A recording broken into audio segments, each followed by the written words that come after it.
If you could sit with a former counter-terrorist CIA agent, what would you ask? What stories would you want to hear? And how would you extrapolate their experience to apply in your own life of how to still move and have agency in the middle of scary moments, times of transition? Would you want to learn how to physiologically calm your central nervous system so that you can think rationally on your feet and make decisions that propel you forward for your big mission in life? We are with Michelle Hassad. She is a former CIA intelligence officer who focused on counterterrorism and counterintelligence. The majority of her career was spent in the Middle East alongside her husband, Joseph. I read all about it in the book, Breaking Cover. Today, her and her husband, Joseph, serve as consultants for companies doing business throughout the Middle East. They are passionate about inspiring others to push through their fears to fulfill the mission God has for them on the earth. Thank you so much for being our guest, Michelle. Oh, thank you so much for having me, Dr. Crawford. This is such a huge deal.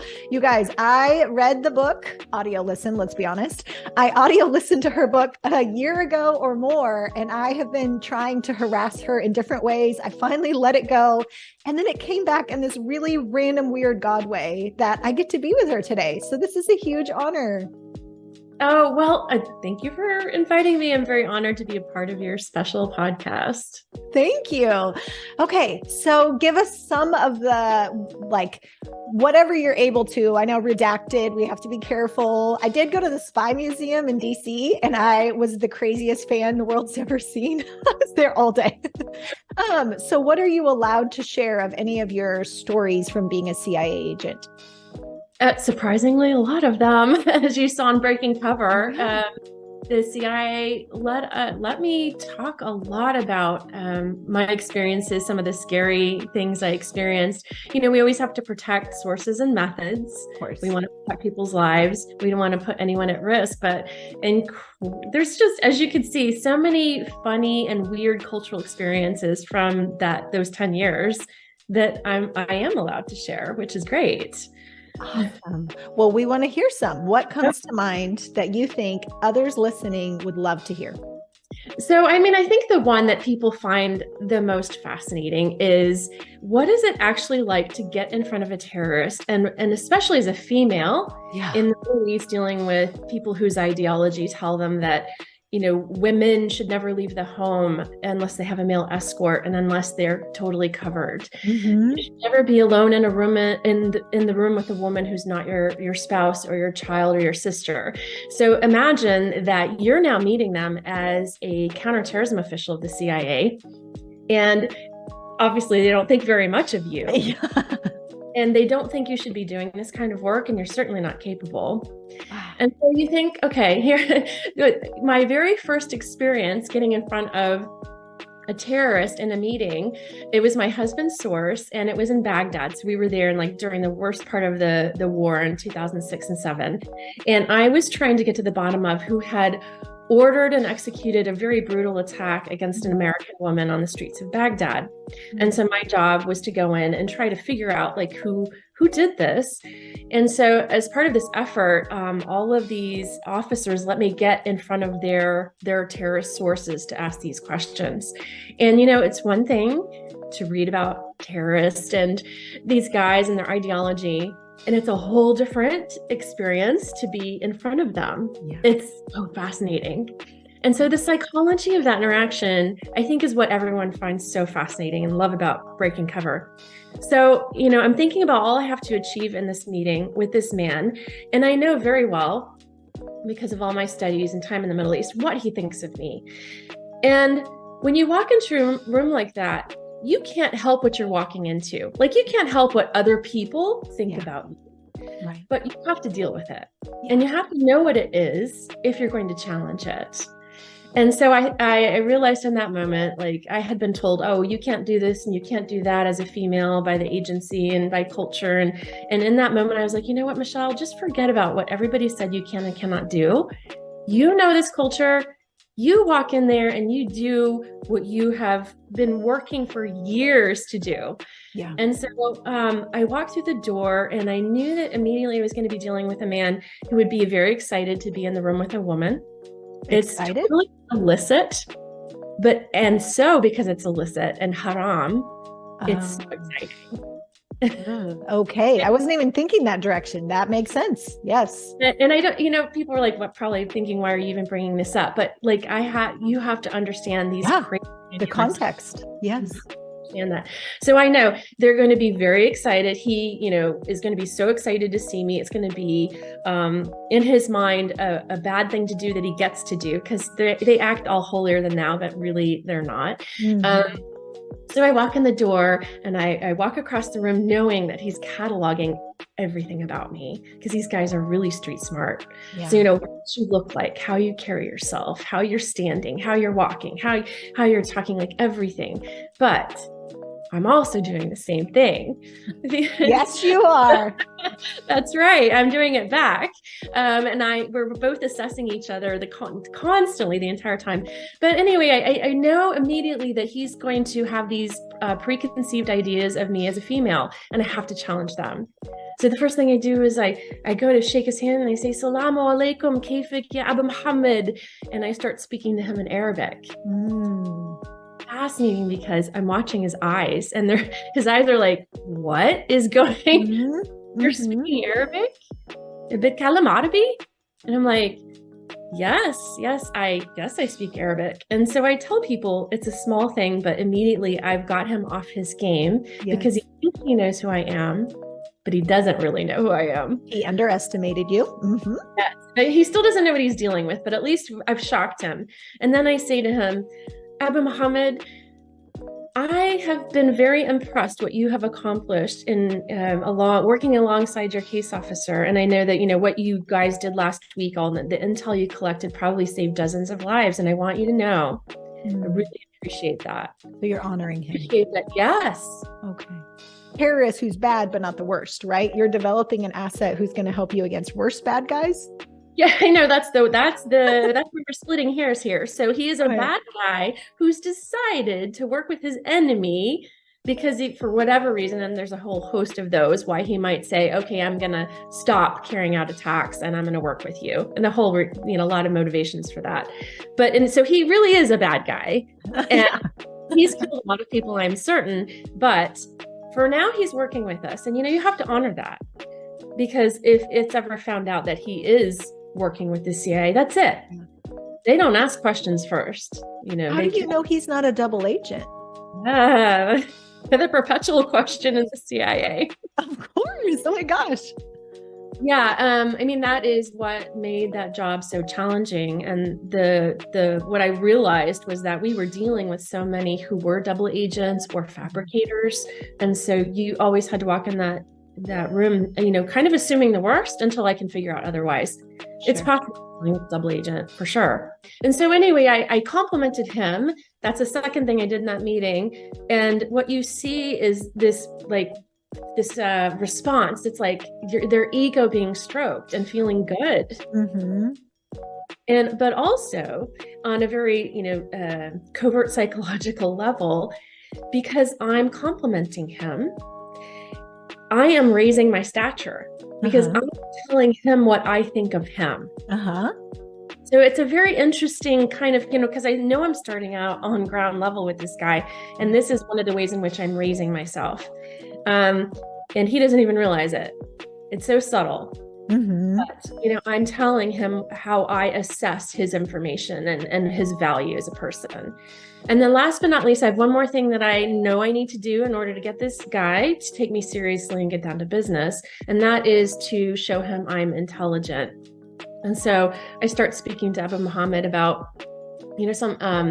some of the dynamics of what's going on in Iraq and the sectarian strife. And I'm not a kind of person who likes to showcase my strengths. I think I'm a little bit more humble than that, but in these moments with these terrorists, you gotta absolutely get out and slap them in the face with it. Yes.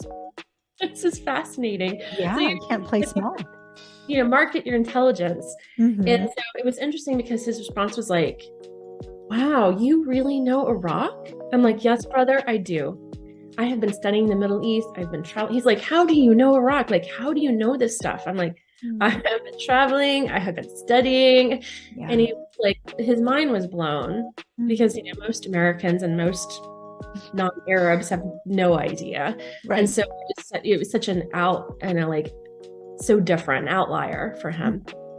But it was weird because in that moment, like that third thing that I accomplished, that third dynamic, that third strategy was what turned him. And in that moment, I could just, you know, feel the tension in the room. You could have cut with a knife earlier, suddenly dissipated. Wow. And as Abu Muhammad realized, like, oh my gosh, I like her. She's really smart and I want to work with her. And she respects me, which means she has good taste. Yes, because there's a lot of narcissists. Yes. So yeah. And so it's interesting to realize that up until that moment, that what my mentors in the CIA and others had characterized as a weakness, which would be being a female, a smiley person. Like, I'm not a severe person. I'm not like a break it down kind of, Yeah. That my personality would be seen as a weakness in the Middle East. But what they did not take into account was my emotional intelligence and how my empathy and my knowledge of the Middle East could be used in a particular way to like make that my strength. Yes. I love that. Yeah.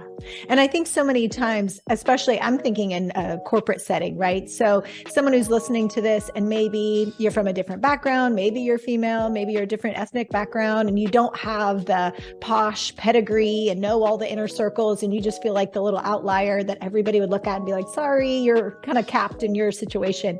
So whatever we see as disqualifying, we can come under a mental cap.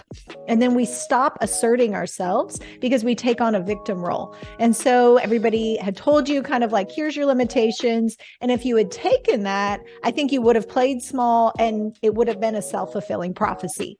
So how fun that we watched you be a rogue agent in a good way of breaking that glass ceiling, not through entitlement and being angry and pushing your way. And I think a lot of females in particular tend to try to become men because they think if I'm aggressive, I'm assertive, I'm BITCH boss, then all of a sudden you'll be taken more seriously. But we're saying in the Middle East with a bad guy terrorist, you were able to use strategy and psychology to actually win someone over and create leverage that actually got to your end goal. Yes. So if we now position what you just shared, how might we parlay that and say, okay, somebody is new on the job and they have an opportunity, they're in front of someone, this is an impossible situation. What keys would you give them now from your experience? So I always tell people you have to understand what other people think of you so you know what you need to challenge. So my colleague who's 250 pounds and 6'2" is going to be perceived very differently than me. Sure. It's just, it's just the way it is. Wrong or indifferent, it's just reality. And it's not a bad or evil thing. It's just reality. We all have preconceived notions of others. So I just say, like, you have to know what they are. And I also say, no one wants to be preached at. Nobody wants to hear, like, I can do this, I can do that. They want to see you do it. So I say, don't win people over with your words, win people over with your actions. Yes. Yeah. So I could speak to my bosses and my mentors till I'm blue in the face about how I know the Middle East. I have a master's degree in Arab studies. How about I show them? And, because since they never gave me a chance, that's all I had was to demonstrate that expertise. Yeah. And so it was in taking projects nobody else wanted. Okay. So demonstrating instead of complaining. Yes. Which we did say, show, don't tell. Yes, absolutely. Show, don't tell. Yes. There's so much power in the act, right? And then the other thing would be like, okay, so I was prevented from doing a lot of this kind of work those first few years. So you know what I did? I was very subversive. I took projects other people didn't want. Okay. So you're willing to do the grunt work to earn the street cred. So then now you're recognized and set apart instead of waiting for the cherry picked, which I think a lot of us, right, wrong, or indifferent, we're like, hey, I'm more advanced than that. I'm more educated. I have more experience. I should be picked for X, Y, or Z. And we're actually capping our ability to show our distinctness by doing maybe some lower opportunities that are pedigreeing you to the next level. Yes. In fact, the reason why I was even in that room doing that thing was because I took something that no one else wanted to do. Like everyone was already drowning from all the work that we had going on in a war zone. Yeah. It was like no one had time for another project. And I kept taking those projects and I said, you know what? I am going to show my expertise by doing a good job, whether people are looking or not. Come on, integrity. Integrity, and so it's playing the long game. You know why? Because it takes longer, but when you get there, you'll get there big. My life is just a demonstration of that. Like, I'll never force myself in a room. I'll never out debate someone. I'm never going to talk over other people. I'm just going to wait in the back. I'm going to learn, I'm going to grow, and I'm going to, keep pushing forward one step at a time. And I find that when you play the long game, it's far more impactful in the long, than just yelling to get your way or and becoming something you're not, or becoming bitter and resentful, feeling like a victim and blaming, instead of winning them over through your work ethic, your excellence, your knowledge. And I think we don't hear that enough in culture. Everything is supposed to be so fair, but in reality, life is not fair. And so each person is responsible to say, okay, what are the cards I'm dealt? And some of those actually may be an asset if I know how to play it wisely. So you being a female if you're listening to the audio, she has whiter, fairer skin, not Middle Eastern skin. So she doesn't necessarily look like, or her age was probably younger. She didn't have the seniority. All of her mentors are like, hey, here's your limits. And so yet using that to her advantage, create leverage with something that makes you unique actually can help you stand out more. So what did you do for the mental game of the long game, right? So how did you mentally steward doing the grunt work, being faithful, integrity when no one's watching? How did you do that knowing you're made for more, and yet I'm living in this season right now? That is probably one of the hardest things to do. Yeah. It's so hard because you have to wait in expectation that it will get better. And so I'm a person of faith. I'm a Christian. And so I know from my scriptures that's part of what we're called to, focus on that which we can focus on God, right? Focus on the thing right in front of our faces in faith that he will open other doors. And so what it says is, instead of this self-aggrandizement and self-realization at any cost, it's humility. It's serving others. It's putting other people first, believing that when the time is right, we'll get pushed forward. So being responsible in the small things, and then you will be entrusted to the bigger things. Yeah, I love that. Okay, so there was a mindset that you had that you knew today's really not flattering investment would have a long-term yield, and you didn't have to be personally responsible. So having a faith system really helped you mentally have the grit to stay faithful when it was hard and have that investment. Okay. And so now you're in that moment. Let's say it's a female, maybe younger, trying to grow up in a corporate situation. And so I love the honoring the other person and a little bit of flattery of recognizing them, and also showing your intelligence, not playing small, but leaning in with strength. So what would that look like from your own experience if you were mentoring a younger person in a corporate setting? So, so let's just say you're involved in sales, for an example, and your job is to sell your product to your client. You're going to want to know your product so well, and you're going to want to know your client as much as possible, and you're going to want to know the marketplace. So in other words, you are going to make yourself an expert on something, on that area that you're in, whatever that is. Yeah. And so you can't fake expertise. You can't fake authenticity, and so people see it. And when they see that you know what you're talking about, boy, that's really at the end of the day, that's what matters. Mm-hmm. So I tell people who are in the beginning of their career, even mid-career, you've got to figure out something, and then you've got to become the best you can in that area. Mm-hmm. So for me, it was investing in understanding Arab culture. So it started with mission trips right out of high school. It started in these mission trips were to hard places. It was to Russia and Ukraine after the fall of the Soviet Union. I went and studied abroad for a semester in Egypt, in Cairo, of all places, right after the First Gulf War. I still can't believe my parents said yes.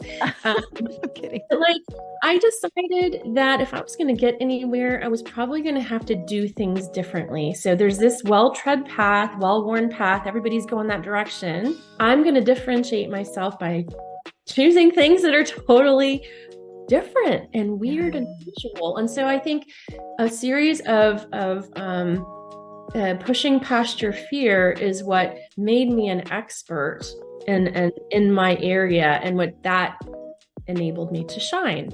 I love that. There's an expression, kind of cokey, but it says riches are in the niches. And so instead of trying to be a generalist of knowing everything, if you're listening right now, what is the one thing you're most passionate that causes you to come most alive? And then really niche down, decide this is where I want to be an expert and get as much life experience, everything you can to know about that. That way, when you're in the room and, you know, there's the natural flutters and nervous and all of those things, and we'll talk about how to steward that. But your intelligence, your study, your preparation ahead of time really does shine through. And so if we're not putting in the preparation, then we're going to get in that moment, and now we're not going to have anything to say to lean in. So for you, when you were in those moments, what helped you ground your central nervous system that your body could calm down, even though, I mean, these are literally life and death. Like, it's not just like, do I get promoted or not? Like, I'm literally sitting against someone who is fine with killing people who look like me, and I am a female in this room. Like, how did you do that? Yeah, so it's a very interesting thing that you're asked to do when you're serving undercover abroad. So you're holding covert meetings with sources, and that is illegal in these countries. So if you're caught in your car meeting with your source and you blow your source, first of all, you could get them killed, or, you know, maybe best case scenarios, you get them thrown in jail. And then you get yourself, best case scenario, thrown out of country, or you get jailed. So the stakes are incredibly high, and so you are, you know, taught to, you know, how do you carry out a safe source meeting? How do you drive a surveillance detection route to be sure you're not being followed to your meeting? So, talk about nerves. Talk about Stakes are high.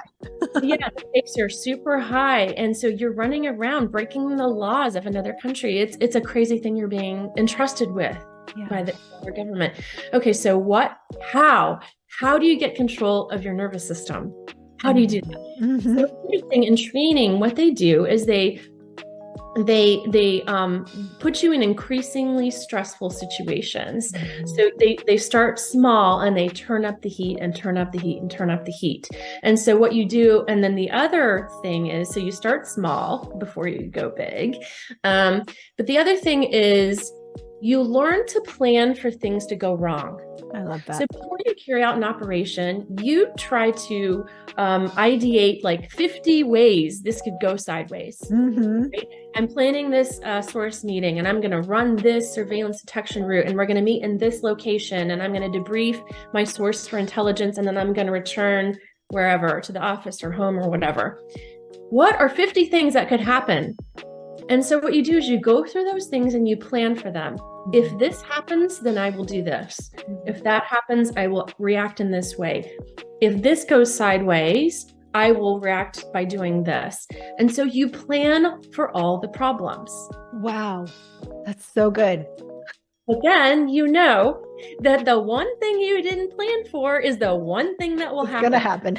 Right? Number 51 possible thing is going to happen. But because you've trained your brain to expect problems, You've trained your brain to think through scenarios of how to answer them. You now have a nimble brain. You have a neural network that's been tested. So when that thing you didn't anticipate happens, you are mentally capable of reacting quickly, not losing your focus, and responding in a way that's not going to get yourself killed, responding in a way that's the best way possible. Yeah. You're building a strength for something that many people hate about themselves. And in therapy, we're trying to train people not to allow catastrophizing, right? Because catastrophizing is where my brain thinks of all the worst case scenario, but it then just ruminates like a hamster wheel and thinks about that. And anybody listening right now, if you deal with anxiety, this is the most real thing, because one, you don't have a scenario where it works out. So you're actually just reinforcing the negative being bad, instead of what you're describing of training your brain and that region of problem solving to say, and then I'll be okay. And then there will be a solution. And then I'll be nimble. Because you don't continue with that brain system, that kind of thinking in the moment. You do it in the office and you leave it. Yeah. Because if you're running that surveillance detection route and your brain is still going through, like you just mentioned, all the things that could go wrong, you will fall apart and you won't do anything right. You won't detect the surveillance following you. Right. So the idea is that you have a shut-off moment. I'm prepared. Now we're done. Now I'm executing. And so that's training your brain to focus in the execution phase. Because if you don't, then you will miss what you're supposed to see. Exactly. So give us the key. How do we start ruminating and catastrophizing and then stop? How do we train ourselves to use a superpower of recognizing bad things can happen, but then now having a moment to say, okay, pause and switch gears? Thank you for investing in yourself, your family, and your team. We are honored to serve you and your vision.